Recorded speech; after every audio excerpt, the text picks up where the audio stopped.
In summer 2019, Cycling UK launched the Great North Trail to connect existing trails into an 800-mile off-road adventure route from the Peak District to the north coast of Scotland.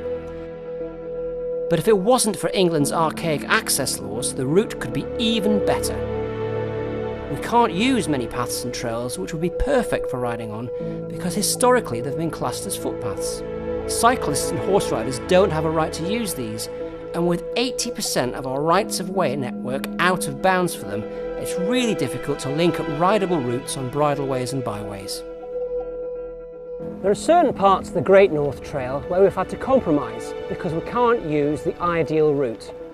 One of those places is here at Green Reservoir.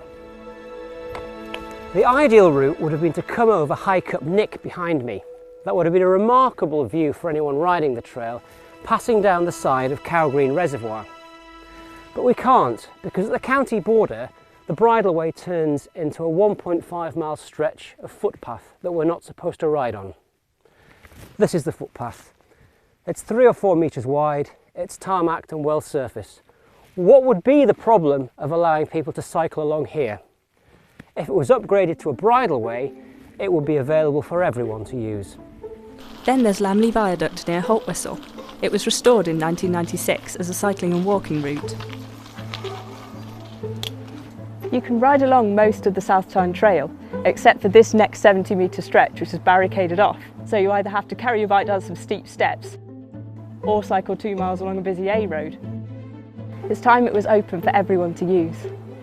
Disused railway lines like this have so much potential for safe and enjoyable cycling and walking routes, but too often many of them have languished for decades without being opened up.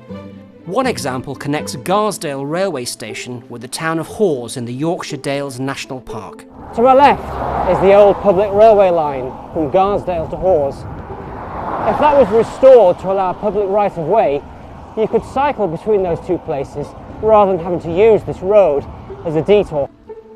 This 5-mile route would mean people could reach the station or enjoy the national park without having to dodge traffic on a busy A road.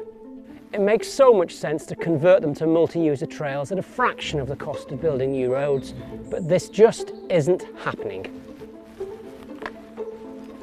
Our vision is of a network of long-distance off-road cycling routes across the length and breadth of Great Britain, through amazing places and wild landscapes. Cycling UK are working to improve access to our countryside. Help us to make this happen by supporting our campaign for off-road access.